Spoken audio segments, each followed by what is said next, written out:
million-dollar question then is, how do we actually build an authority website? And I'm going to take you through step by step the components now that you need to think of. But I thought it was important to give you that preamble so you can understand that the game has changed. SEO takes a bit more work now. The results are still there, but you have to work at it.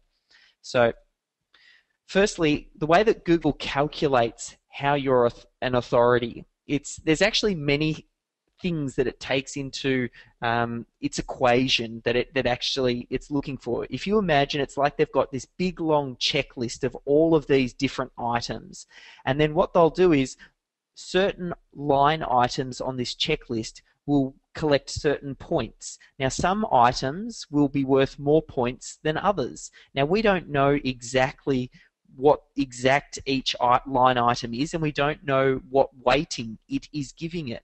What we can look at, though, is what Google offers us in the way of best practice. We can also reverse engineer websites that are ranking to gain insight into what we should be doing.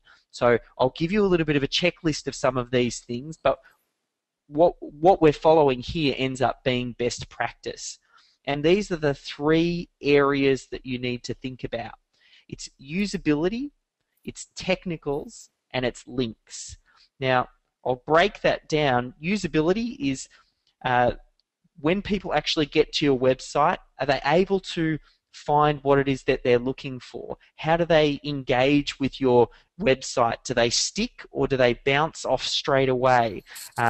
Are there different trust factors there? Google's now looking for things like privacy policies and about us pages, and how do you actually take payments? Do you have appropriate contact information?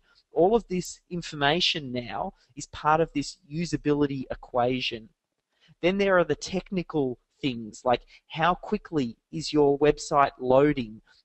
Google's recognized that mobile is really important, and if people are scanning a website and it's loading incredibly slow, that's a bad user experience, and I might hop off the site very quickly. So for this reason, they've got all of these factors underneath the technical as well. Do you have a website that's easily crawlable? Are there any dead 404 pages? Those sorts of things. And then there are also all of the link factors.